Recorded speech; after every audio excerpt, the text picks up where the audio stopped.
तो आज हम अष्टम हाउस जिसे अ, जिसे बहुत लोग आयुष्य का स्थान या जो अपनी मृत्यु का स्थान होता है ये भी बोलते हैं, इसके बारे में बात करने वाले हैं।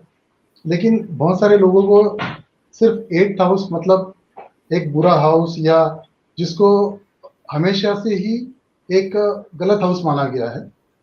हालांकि उसके कुछ एस्पेक्ट्स हैं, बट उसके कुछ अच्छे भी भाव हैं या उसके कुछ अच्छे भी ट्रेट्स हैं जो अपने को मालूम होने चाहिए। तो आज जो भी हम बात करने वाले हैं, तो अष्टम हाउस में अलावा अपने आयु के हम लोग क्या क्या देखते हैं उसके बारे में हम लोग बात करने वाले हैं। और अष्टम भाव जो होता है वो बहुत सारी चीज़ों को भी रिप्रेजेंट करता है। जैसे जो सारे सीक्रेट्स हम लोग बोलते हैं वो अष्टम भाव से आते हैं। एस्ट्रोलॉजी खुद जो आती है वो अष्टम भाव से आती है। जो आपका ध्यान धारणा साधना जो आती है वो अष्टम भाव में होती है। इवन आपके जो छुपे हुए जो नॉलेज है, सारे तंत्र मंत्र, वो भी अष्टम भाव से आते हैं।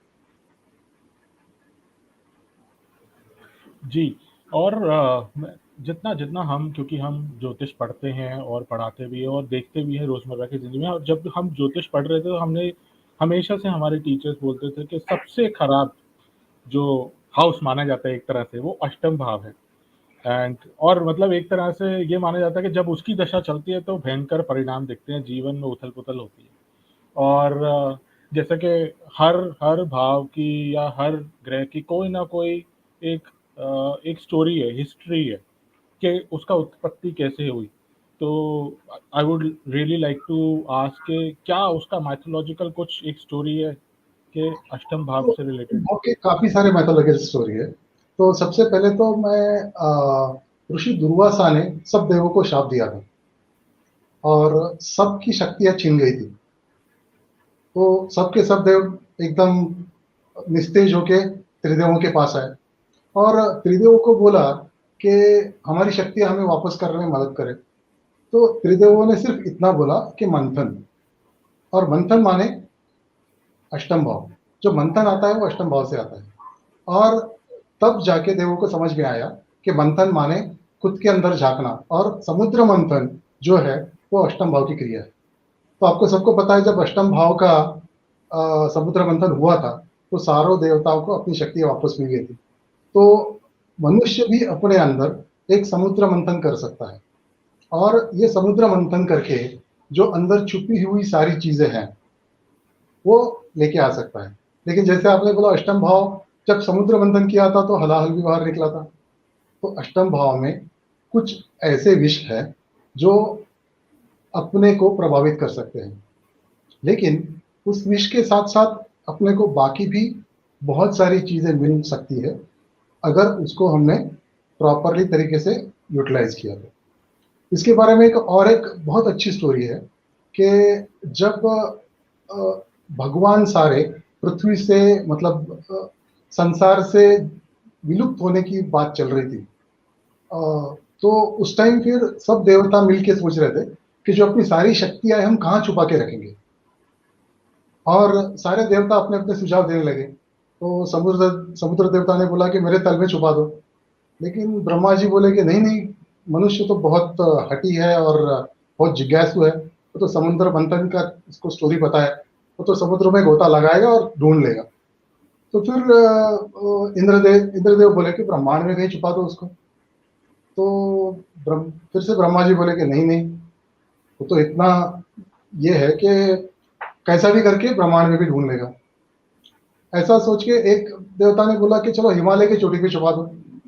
तो फिर से ब्रह्मा जी ने बोला नहीं नहीं, वो तो वहां पे भी चढ़ जाएगा। अब सारे देवता एकदम चुपचाप थे, तभी नारद जी ने बोला एक काम करो, ये सारी शक्तियां मनुष्य के अंदर डाल दो। तो होगा ये कि मनुष्य सारे जग ढूंढता रहेगा, उसको कहीं नहीं मिलेगी। और जब वो अपनी अंतर आत्मा में झांकेगा तभी उसको वो सारी शक्तियां मिलेगी। और यही एट हाउस है, जो सारी शक्तियां, जो अननोन थिंग्स जो अपने को है, आदमी या मनुष्य जब अपने अंदर झांकता है तभी ये एक्टिवेट होती है। इसके बहुत सारे उदाहरण हैं। जैसे भगवान बुद्ध जो हम बोलते हैं, जिनको हम भगवान के नाम से बोलते हैं, एक मनुष्य होकर उनको जो प्राप्ति हुई वो अष्टम भाव जागृत होने के कारण ही हुई। तो ये माइथोलॉजिकल स्टोरीज है और इसी के बारे में हम बात करेंगे फिर आज। जी, बहुत बहुत ही खूबसूरती से आपने एक्सप्लेन किया। और जब भी हम अष्टम भाव की बात करते हैं तो हमेशा हम टोटालिटी एज अ चार्ट हम एट्थ भाव की बात करते हैं, लेकिन हम भूल जाते हैं कि पूरे लाइफ स्पैन में कोई ना कोई दशा चल रही है, कोई ना कोई हाउस हमारा एक्टिवेटेड है। तो उस हाउस का ट्रांसफॉर्मेशन हम कहाँ से करें? अब वो सारे हाउसेस का ट्रांसफॉर्मेशन एक जगह से तो हो नहीं सकता, तो हर हाउस का ट्रांसफॉर्मेशन किसी ना किसी जगह से होगा, जिसकी आज हम चर्चा करेंगे और जानेंगे कि हर हाउस को ट्रांसफॉर्म करने का क्या तरीका है। तो मेरे give me 1 minute, let me share something. तो जब तक आप शेयर करते हो तो आयुष्य मतलब मनुष्य के जीवन में हम जब बोलते हैं तो सिर्फ आयु में गिनती या वर्षों में गिनती नहीं होती, ठीक है। तो अगर हम एक आदमी जो 120 साल जी रहा है लेकिन उसके 80 साल बिस्तर पकड़ के बैठा है वो, तो ये आयुष्य का कोई मतलब नहीं है। और जब ट्रांसफॉर्मेशन बनता है या जब खुद के अंदर से जब चेंज आता है, तो वो ज्योतिष के थ्रू पूरे 12 जो भाव है अपने, उसके थ्रू ट्रांसफॉर्मेशन कैसे आना चाहिए, ये देखना बहुत जरूरी है। जी, बिल्कुल सही कहा, क्योंकि आयुष हम सिंपल सिंपल समझते हैं कि वही आयुष, हम बात कर रहे हैं लॉन्जेविटी की। So it is also important कि हर हाउस का लॉन्जेविटी कहाँ पर है, कहाँ पे मुझे लॉन्ग लास्टिंग पॉजिटिव इम्पैक्ट दे सकते हैं। तो चलिए शुरुआत करते हैं पहले भाव से। अब पहला भाव क्या है? पहला भाव लोग आसानी से इसको कनेक्ट भी कर सकते हैं, but it is the utmost important house in anyone's chart. क्योंकि फर्स्ट हाउस क्या रिप्रेजेंट करता है? हमारी बॉडी रिप्रेजेंट करता है, हमारा पर्सनल फिजिकल अपीयरेंस करता है, कैरेक्टर रिप्रेजेंट करता है, पर्सनालिटी रिप्रेजेंट करता है, सेल्फ एस्टीम, हमारा ओवरऑल विजन, हमारी बुद्धि रिप्रेजेंट करता है। जैसे हम आप जानते हैं कि चार चीज़ें होती है: बुद्धि, शुद्धि, वृद्धि और सिद्धि। बुद्धि पहले हाउस से आती है, शुद्धि चौथे हाउस से आती है, वृद्धि सातवें से और 10वें से सिद्धि। सो बुद्धि सारी चीज़ें ड्राइव कर रही है, ठीक है? अगर और हर कोई चाहता है कि भाई जीवन में कुछ भी करना है, कहीं भी आगे बढ़ना है, तो बुद्धि का ज़्यादा इम्पोर्टेंस है इन कंपैरिजन ऑफ योर मन। मन तो चंचल है, मन is purely driven by emotions.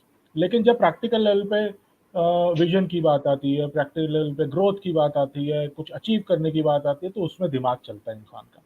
तो उसको सही दिशा में लगाने के लिए, उसको सही रखने के लिए बहुत इम्पोर्टेंट है कि हम ये जानें कि उसका ट्रांसफॉर्मेशन कहाँ से हो रहा है, कहाँ से अगर मेरे को नेगेटिविटी मेरे दिमाग में आ रही है या कुछ मैं डाइवर्ट हो रहा हूँ टूवर्ड्स नेगेटिविटी, डिप्रेशन की साइड में, कैसे उसको ट्रांसफॉर्म कर सकता हूँ। सो सीधा सीधा इसका ट्रांसफॉर्मेशन हाउस है एट्थ हाउस, जो आप देख सकते हैं। तो एट्थ हाउस, जैसे हमने शुरुआत में बात करी, एट्थ हाउस में बहुत प्रकार के नेगेटिव चीज़ें आती हैं। It's one of the baddest houses हम कह सकते हैं हमारी पूरे 12 घरों में से। उसमें से ब्लेम आएगा, उसमें से नेगेटिविटी आएगी, it's like a black hole. अब आप मान के चलिए कि मेरा बुद्धि में जो फर्स्ट हाउस है, इंटेलेक्ट है, वो ब्लैक होल में चला गया, कुछ समझ नहीं आ रहा, नेगेटिविटी में है प्योरली। अब मैं काम कैसे करूँगा? बाकी सारे हाउसेस कैसे एक्टिवेट करूँगा? रोज़मर्रा की ज़िंदगी में मैं डिप्रेशन में जाए जा रहा हूँ, मैं ब्लेम कर रहा हूँ, मैं तिकड़मबाज़ी करने की कोशिश कर रहा हूँ, जैसे हम बोलते हैं, तो उसको दूसरे हिसाब से बोलते हैं चीटिंग। पैसा नहीं है, सट्टेबाज़ी की कोशिश कर रहा हूँ कि वो वहाँ से आता है। और लेकिन eighth house is also represent your occult, your sadhana. तो हमेशा जब भी नेगेटिव आपके दिमाग में नेगेटिविटी आती है, आप क्या करते हैं? काउंसलर्स के पास जाते हैं, ठीक है? काउंसलिंग आप करवाते हैं, आप अपना ओपन अप करते हैं, and they try to give you new direction, they try to transform you with different ways. हम मंदिर जाते हैं, हम भगवान के साथ पूजा करते हैं, तो what we are doing, we are trying to connect with the with the with the power.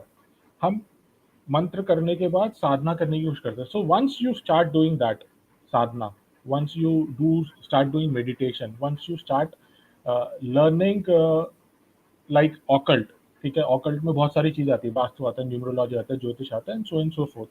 अब ये सब करने की कोशिश करते हैं, यू स्टार्ट ट्रांसफॉर्मिंग। फ़र्क कैसे पता चलता है? कि जब आप ये सब चीज़ें नहीं कर रहे, ठीक है? एट्थ हाउस का सेवेंथ डायरेक्ट सेकेंड हाउस है, ठीक है?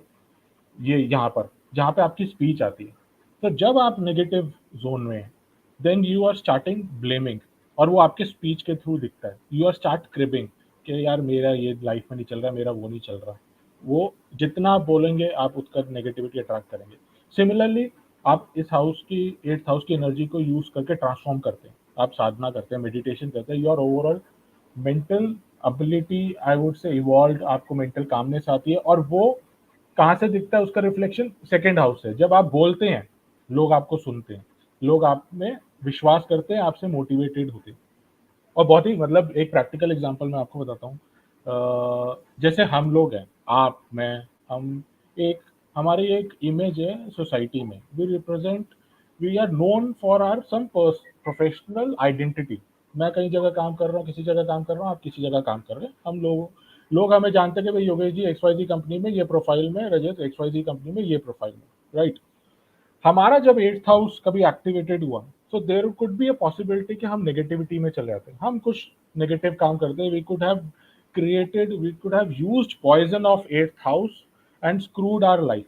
But what we did, we went into occult, we learned jyotish, and we became jyotishi. So that's how we transformed our life, and we utilized the 8th house positive energy in the first house. And now rest is history. We are known, apart from our, there is a XYZ image related to profession, but we are also known as a jyotishi in the world. So this is something I wanted to share कि practical level पे हम कैसे इसको देख सकते हैं। So Yogesh ji, second house I would like you to talk about. तो second house में काफी सारी चीजें आती हैं। फर्स्ट इज आवर फैमिली, अपना वेल्थ भी आता है, इवन मटेरियल गुड्स यहाँ से आता है। जैसा रजत जी ने अभी बोला, स्पीच, वाणी यहीं से मिलती है अपने को। मेरा फूड यहाँ से डिसाइड होता है, ठीक है। और मेरा पोजेशन, मैं कितना एक चीज के बारे में पॉजिटिव हूँ, ये सारा यहीं से आता है। अभी आप, अगर आपके फैमिली में कुछ इश्यूज चल रहे हैं और आपको उसको ट्रांसफॉर्म करना है, या आपको आपके फैमिली को नेक्स्ट लेवल पे लेके जाना है, तो एक सिंपल सा एक एग्जांपल है कि आजकल आप कोई भी, जो एक सिंपल सा मॉस्लो थ्योरी सबको पता होगा। मॉस्लो थ्योरी में क्या बोला गया है कि सबसे पहले अपना बेसिक नीड्स है, उसके बाद में मुझे सेफ्टी चाहिए, उसके बाद में मुझे प्यार, रिलेशन, ये सारी चीजें चाहिए, उसके बाद में मुझे स्टीम या जो सम्मान है वो चाहिए, और सबसे लास्ट में आता है कि आपका आत्मसिद्धि। अगर आप देखोगे रतन टाटा, बिरला, अंबानी, ये लोग क्या कर रहे हैं, या अभी जो सबसे बड़ा उदाहरण है कि माइक्रोसॉफ्ट के जो फाउंडर है, या कोई भी आप फाउंडर ले लो, वो लोग क्या कर रहे हैं, उनका फैमिली का लीनेज आगे बढ़ा रहे हो, ठीक है। How they are doing it, so family का ट्रांसफॉर्मेशन, अगर मैं मेरे फैमिली का नाम रोशन करता हूँ या बड़ा आगे लेके जाता हूँ, तो वो जो होता है वो 9th हाउस से आता है, और 9th हाउस में आता है चैरिटी। अगर आप देखोगे कि रतन टाटा फेमस है because he is doing lot of charity. X% of their income they are spending in charity. उनके बहुत सारे चैरिटेबल ट्रस्ट ओपन है, ठीक है। और अगर आप फैमिली को, या एक नाम जो होता है कि मैं, मेरा एक पर्टिकुलर फैमिली है, रजत जी एक पर्टिकुलर फैमिली से आए हैं, जब बोलते हैं कि हम जो बोलते हैं कुल, कुल का नाम कब रोशन होता है, जब हम कुछ अच्छी चीजें करते हैं, जब हम धर्म फॉलो करते हैं, हम गुड कर्मास करते हैं, ठीक है। या मेरा कोई अच्छे कर्म रिलेटेड मैं कुछ करता हूं, जब मैं कुछ बुरा कर्म करूंगा तो क्या हो जाएगा, मेरा फैमिली का नाम खराब हो जाएगा। लेकिन वही अच्छे कर्म मेरे फैमिली को आगे लेके जाएगा। दूसरी चीज है कि मेरी वेल्थ, मेरी वेल्थ जो है, हम लोग बोलते हैं कि अपने ऋषि मुनियों ने कहा कहा है कि वेल्थ में अपने को पता नहीं होता है कि अपनी वेल्थ कहाँ से आ रही है। बहुत बार ऐसा होता है कि हम सैलरीड पर्सन है, बट जो कंपनी है जहाँ पे हम काम कर रहे हैं, वो इथिक्स फॉलो कर रही है नहीं कर रही है, अपने को पता नहीं, ठीक है। There could be certain rules, regulations they are breaking, due to which it may create some kind of issues. But अगर ऐसे इश्यूज को अपने को ओवरकम करना है, जो अपने बोलते हैं कि अपना इनकम को मुझे शुद्ध करना है, तो चैरिटी करना ही। तो आप देख रहे हो सेकंड हाउस का ट्रांसफॉर्मेशन, आइदर फैमिली या वेल्थ। तो सीधा सीधा अगर मैं 9th हाउस के एक्टिविटीज करूंगा, ऑटोमेटिकली मेरा सेकंड हाउस प्यूरिफाई होना शुरू हो जाएगा, ठीक है। और मजेदार चीज ये है कि यहाँ पे मेरी वाणी आती है, और जब मैं मेरे खुद का स्पिरिचुअल इंक्लिनेशन मेरा बढ़ जाता है, या मेरे रिलीजियस बिलीफ बढ़ जाते हैं, या मैं हायर लर्निंग्स की तरफ जाता हूँ, ऑटोमेटिकली क्या हो जाता है, मेरा नॉलेज बढ़ता है, मेरा कॉन्फिडेंस बढ़ता है, और मेरे स्पीच में वो दिखने लगता है। बहुत बार मुझे भी कमेंट्स आते हैं कि कुछ सीखने के बाद जो अपनी एक आदत होती है कि शेयर करो, शेयरिंग तभी आता है जब आप सीखोगे कुछ, और आपकी वाणी ऑटोमेटिकली इंप्रूव होती रहेगी जब आप पर्टिकुलरली कुछ सीखोगे। अभी उसमें बहुत सारी और चीजें हैं कि पर्टिकुलरली जो पोजीशन है, बैड हैबिट्स है, देन आपका वर्बल एक्सप्रेशन है, ये आप अगर देखोगे तो आप जब भी स्पिरिचुअल हो जाते हो, आपके बैड हैबिट्स ऑटोमेटिकली निकल जाएंगे। ठीक है। और सेकंड हाउस ये मारक स्थान भी बोलते हैं। मारक स्थान क्यों बोलते हैं? क्योंकि फर्स्ट हाउस मैं खुद हूं, सेकंड हाउस मेरा फूड है, मैं जैसे खाऊंगा उससे मेरी हेल्थ डिसाइड होगी।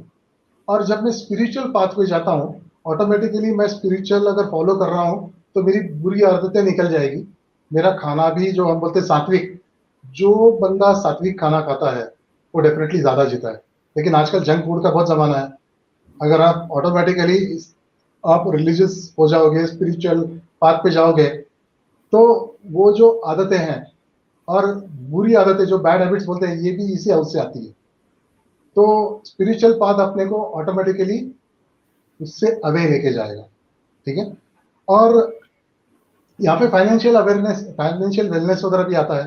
तो ये मेरे इनहेरिटेड प्रॉपर्टीज भी बोलते हैं हम लोग यहाँ पे। ठीक है। इनहेरिटेड प्रॉपर्टी तभी आपकी साबित रहेगी, या it will be retained only when you follow धर्मा।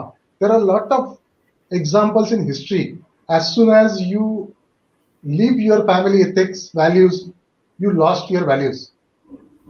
बहुत सारे जो राजे और जो किंग हो चुके हैं इंडिया में, जैसे उन्होंने अपना धर्म छोड़ दिया, आपने देखा होगा उनका पतन चालू हो गया। इसका मेन रीजन यही है। So this is all about second house.